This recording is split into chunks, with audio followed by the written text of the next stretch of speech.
Welcome back to the Vulnerability School podcast. I am your host, Jenna Jarvis, and I'm so happy and so excited that you're here. We have so much to get into, and if you're new here, this podcast is all about coming home to yourself and being authentic and tapping into your real magic, because we all have it in us. So it's been a minute since I've recorded an episode, and of course I'm coming back 2 days before I'm going back to do ayahuasca. Classic. And today we're going to go over kind of like my prep of what I've been doing for ayahuasca and different updates with the community and all of that, and then just kind of where my mindset has been, because prepping for Aya this time has been totally different than last time, which I'm really grateful for, honestly. Like, actually, the last time I was doing ayahuasca, it was like I was taking like the ACT or something. Like, I was so dialed. It was like my life was on the line, truly. Like, I was so scared. And this time I've just been a little bit more chill, which thank God, because I needed that. And it just felt really good. Like, I feel way more confident in myself, confident in plant medicine, confident in my abilities, and also confident in my ability to surrender. You might, if you listen to the podcast regularly, you might be shocked I'm going to do ayahuasca, because I haven't talked about it at all. And that's because it's kind of a last minute thing. Within the past month, I've just decided that I'm going. Opportunity presented itself, and I just can't really say no to this kind of stuff, to be totally honest. They say to do these things when it calls to you, but I swear, the second I hear about something like this, I'm like, it's calling. I'm ready. Take me in. Let's go, Mama Aya. So it's going to be different because this time I'm doing it in the States, and it's going to be 4 days, whereas the last one I did in Costa Rica, and that was 7 days. So it's going to be really interesting to see the differences between doing it at Rhythmia in Costa Rica and then doing it in the States. And I know that every place where they do it, it's like based off of like the Colombian way, or like just like there's just so many different ways to go about this. So I'm excited to see the differences. And I have a friend going with me, 2 friends, so I'm excited about that.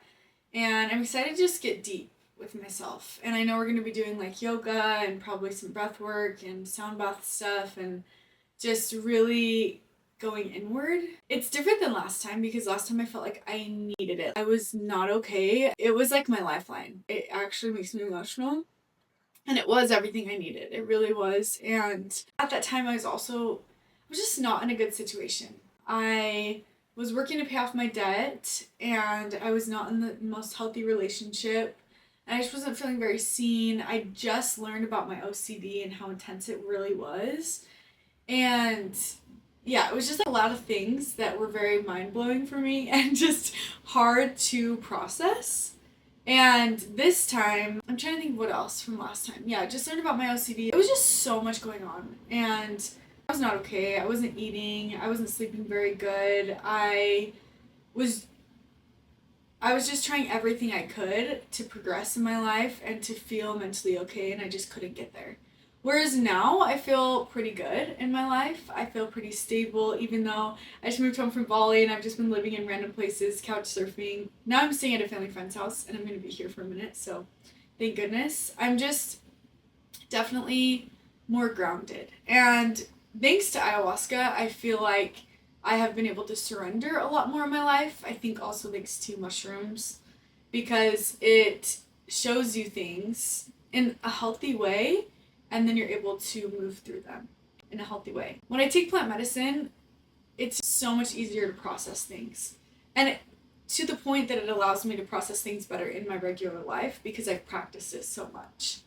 I was just a lot more of a people pleaser, which I'm a recovering people pleaser. You know, it's going to be a long time, of course. I don't know if I'll ever not fully be a people pleaser, but I hope. But this time I definitely have stronger boundaries, and I think I stay in my energy a lot more, and I speak my mind way more, and I just choose to surround myself with better people. I'm very curious to see how this is going to go. And part of La Dieta, which is the diet in English, they just call it La Dieta, is no drugs, no alcohol. You're not supposed to have sex before you go. You're not supposed to have red meat. Just eat super clean, drink lots of water. And last time I seriously was so strict with it. Like for 30 days, also no caffeine. For 30 days I had no caffeine, no alcohol, no drugs. I was just so strict with it, which with my OCD, That's just a given. That happens with a lot of things. And so that's just how I am. And I kind of like that about myself, to be honest. But this time I've just been way more lax. I'm not stressing about it as much. Because also there was a guy that I went with to Rhythmia, and he had told me that he smoked weed a couple nights before. And then he had the most insane trips every single night. And when I did ayahuasca last time, I only felt it 2 of the 4 nights. And that made me so sad, of course. I'm like all the way in Costa Rica. I want to feel the medicine every single time. So this time I've been a little bit more lax. It's not like I'm smoking weed or anything. Instead of completely stopping microdosing and like sometimes getting a little high, like I decided to stop that 14 days before instead of the full 30 days. And because on my period, I really love to microdose or just get a little high sometimes because my periods, they can be a little rough, you know what I'm saying? And also I didn't stop eating red meat until like 14 days before too, which that's different. So I'm curious to see how impactful it is compared to last time. I just feel like I'm more open to the medicine now, and so I'm hoping that will play out. And ayahuasca can be, wow, I'm getting emotional thinking about this. Ayahuasca can be a little bit heavy. A lot of bit heavy, for sure. It's so deep and so sacred. And someone asked me the other day, like, how does it compare to mushrooms? And I was like, well, when you do mushrooms, usually, like, the times I've done mushrooms, it's like alone in my bedroom, maybe with a mask on, or maybe with some friends in nature.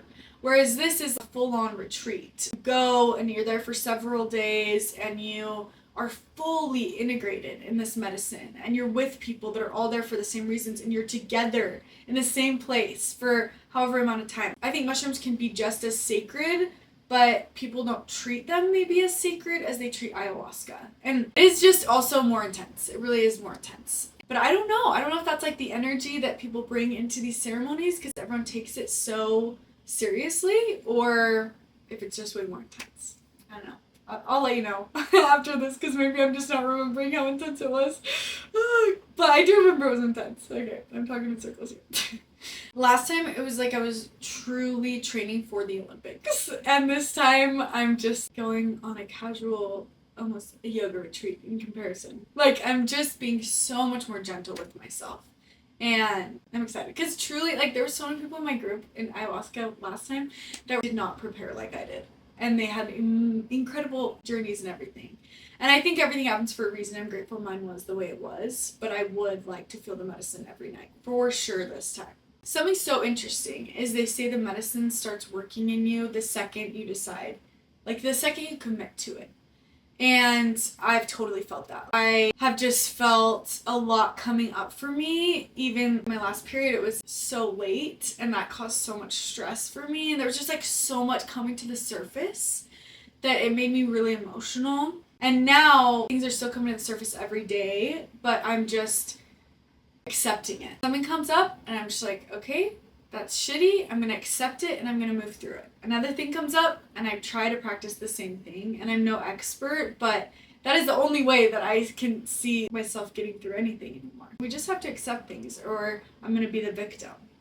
So I've really been practicing that. And I've just been reminding myself, like, the goal is not perfection, it's about trust.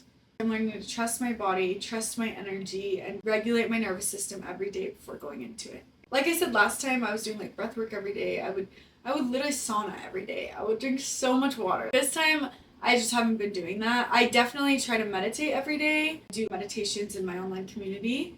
And I just started something new called the daily practice, which is like breath work, movement, and a meditation, thinking of things you're grateful for, just all in one.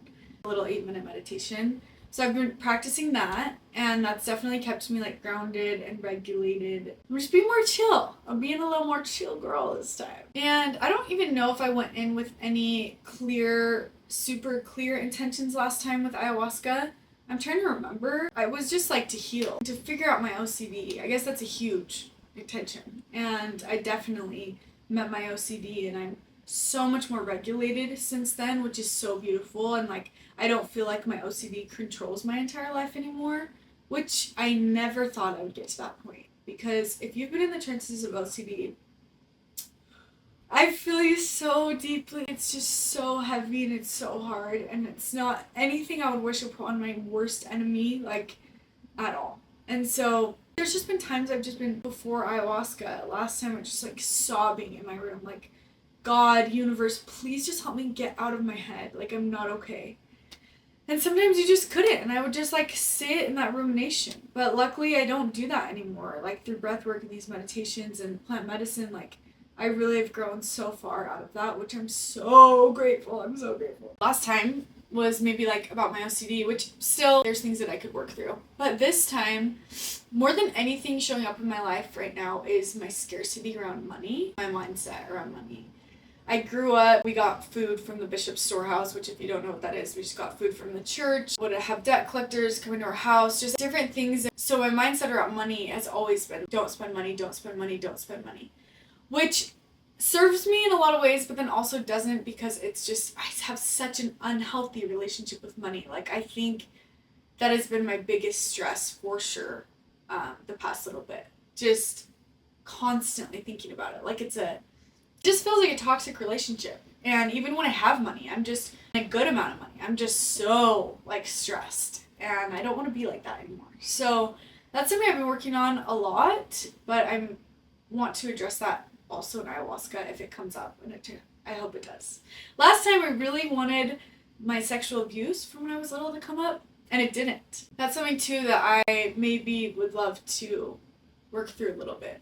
But at the same time, I feel like I have. I think just hearing ayahuasca, that's exactly what I thought my mind would go to the first time I was sexually abused when I was little, but it just didn't. So maybe I've healed from it through EMDR. I don't know. It's not something I think about all the time. But yeah, my mindset around money, and I've definitely learned to trust myself more. I don't date people anymore that don't treat me good. And I will never, ever get back into that. I would rather be single for the rest of my life.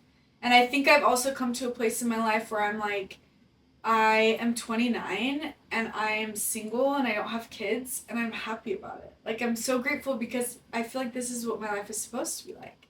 And I'm not in a rush anymore to get married or to have kids. Of course I want that, absolutely. But I have so many other things that I can do, and vulnerability is close my baby. So focusing on that, I just want also maybe more clarity on that. Like, what my purpose is and the direction I'm moving, and just really tapping into the highest version of myself and connecting with her so deeply. Another thing that I've been thinking about a lot recently is how we're constantly just chasing this next version of us. Like, what's next? Who can I become? What's this, all our goals, without fully acknowledging all that we already are. And without fully acknowledging all that we already are, like, what is the point of all of this? Because you're never going to appreciate yourself if you can't appreciate yourself now. So I also just want to, as we're even not just in the medicine of ayahuasca, but as I'm at this retreat, I really want to be present with this current version of myself that I've worked so hard to become, and just fully embody that energy of being present with myself and connecting so deeply with who I already am. And just really, like always, come home to myself and build an even bigger, stronger, safer home within myself. So the other day I got invited to this girls' night, and it was like a moon ceremony. It was so beautiful. As I was there, I pulled out my journal and I'm writing down my intentions. We pulled some oracle cards, which oracle cards are like tarot cards.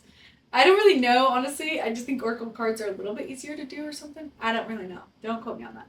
But anyways, I pulled some cards and everything was just resonating so much. I felt so in my energy. I honestly felt like I was a little bit high, even though I'm not doing any medicine right now, any plant medicine. And it was just beautiful. And I just felt so connected to myself. And it just reminded me of how much I need that.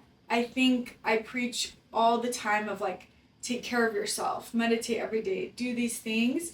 But sometimes I'm so caught up in hosting events and creating these safe spaces for people that I forget to do it for myself. And it was just so beautiful. It just reminded me so much of like, okay, let's slow down. And it reminded me too that everything works out exactly how it is supposed to work out. I truly believe that with my whole entire heart. And I'm so grateful. I'm so grateful that I came home from Bali in the time that I did, and now I get to go do ayahuasca. Like, I did not plan on that, but now I'm going to do ayahuasca, and then I come home from ayahuasca and then I'm going to Burning Man. And then I come home from Burning Man and then I'm going to host Healed Girl Summer. And then right after Healed Girl Summer, I'm releasing a Feminine Embodiment workshop. It's going to be like a 6-week course, and I'm so excited about that. It's going to be a live course, and then it's going to be also just online for people to purchase anytime. And the idea with that course is really just tapping into your feminine energy. I think growing up in a high demand religion, especially Mormonism, like I was just taught my whole life, like my body, whether they'd said it exactly or not, like I was under the impression my entire life that my body was built for men. Like everything I do almost is for men, and just really believing that and having that mindset. And I've just been unlearning that the past little bit, really tapping into my sexual energy and embracing that and trying to allow myself to feel sexy, because my entire life I was told I wasn't allowed to. And it's just so sad. Like, it's so sad that I felt my entire life my body was made for someone else, when really it was made for me, and I get to embrace it, and I get to feel sexy and confident within myself, and it doesn't matter what anyone else thinks.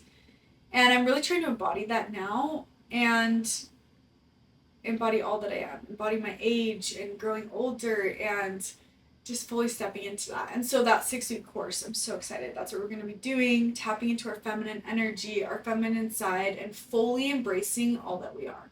And what I'm learning is alignment doesn't have to be this crazy schedule, this crazy routine every single day, but just some moments to just breathe with yourself, to write in your journal, to write in your notes, to connect with others, to be vulnerable, to share how you're feeling. And it's this everyday little practice that just builds up so much, and I'm just living proof of that. I can't even believe how far I've come from when I left the church, or even just last time I did ayahuasca. I feel so much more centered in myself, and I see that in the people I allow into my life, in the conversations that I have, in the way I talk about others. And I think overall with this ayahuasca trip, the energy I'm calling in is just becoming more intentional, grounded, and just deeply, deeply feeling. I have this quote on my screensaver of my phone, and it says, "Your life changes when you start making intentional choices, not convenient ones."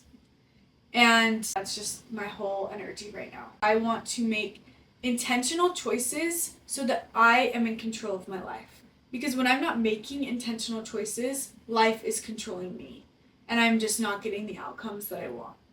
And so taking a step back to breathe and to just be with myself and make choices from my heart and with full intention has been such a game changer for me, and that's just what I really want to step into. Another quote I have on my background is, "Am I out of my mind? Yes, I'm in my heart." And I love that. I'm just going to read you a couple more. "I must change my life so that I can live it, not wait for it. Cutie, whimsical women need men who are in awe of their magic, not men who are constantly irritated." Motherfucking men. I am fully tapping into that. Like, I don't want anyone that is dimming my light. And if they don't like my light, I'm not for them, and they're not for me. And that's okay. Another is, "I trust in the body, so I dance." Because I get in my head so much with OCD, and when I'm moving, when I'm breathing, when I'm shaking and releasing that energy is when I feel most aligned. We'll end on this one. "It takes great wisdom to be childlike." And I just have that on here because it's so easy to be caught up in just the mischief of everyday life, and to get so stressed and angry, and just to not see the beauty of the world and everything that is around us. Like, it is such a goddamn blessing that we are alive, and that I can move my body, and that I am able to speak my mind, and that I was born in the US in a home, and I have food on the table, and I have a car I can drive, and I just truly believe that I am so lucky, and I want to fully take advantage of that and fully live in that. I just want to believe every single day, like, my life is such a miracle, and walk in that energy, because that's what we need. And even as I was doing that little moon ritual the other night with some friends, I was like, oh my God, I feel so connected to myself when I'm doing this. why am I doing this all the time? I would way rather live my life in this cute, whimsical energy than like this boring, everyday, groggy, complaining energy. And just, again, like letting life control me instead of me controlling my life. If you've been craving your own little reset, your own space to just feel alive and connect with yourself and you're not sure where to start, the Vulnerability is Cool community is live. And I haven't promoted it a ton, which I need to, but the girls that are in it now, it's just like such a sacred space and I've loved it so much. And what we're doing in there is we have a call every week. A new meditation drops every Wednesday, and these meditations include breath work, they include movement, just including everything so you can kind of get it done in that short time frame. There's also just regular meditations, not a lot of breath work or movement, just like chill ones. If you're in the community, you get discounts to the events. I really want to start doing these new moon ceremonies and just setting your intentions for that month. And I'm not super obsessed with the moon or totally understand why people have that obsession, which I want to. I need to learn more. But I do think it's such a beautiful time once a month to just like reset and to set new goals. Yeah. So I really want to start incorporating that.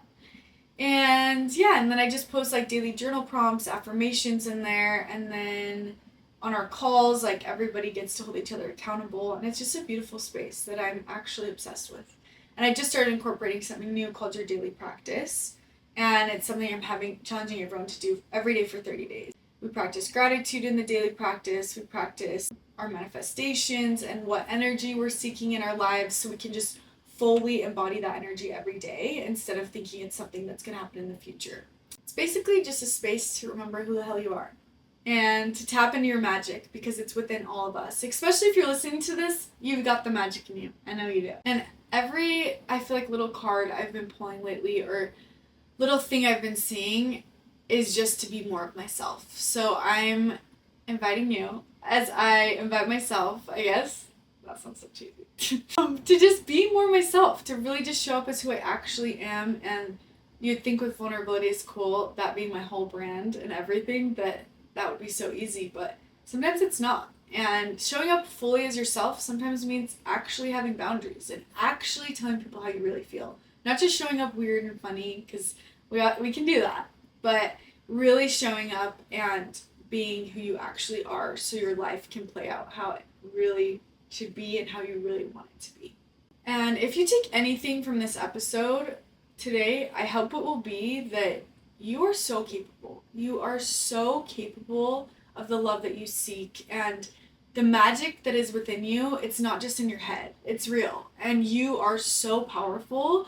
And the world deserves to see your magic. And the people around you deserve to see your magic and deserve to see you in your best energy.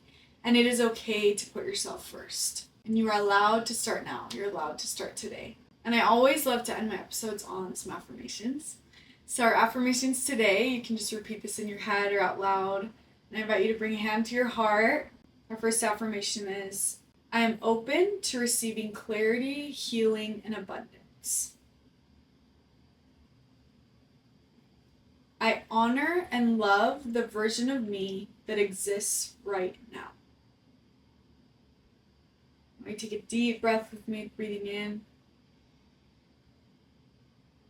And let it out with a big sigh. One more deep breath here.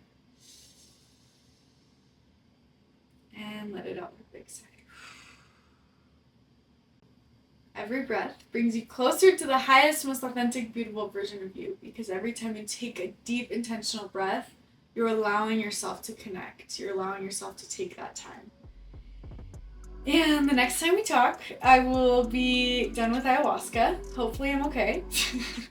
And I know I'll be okay. And it will just be beautiful. I'm so excited to share the updates with you and see what happens, truly. We're just going right into the unknown. And I love you all so much. And again, I just hope you remember that you are so worth it. And that you are motherfucking magic. In the name of vulnerability, amen.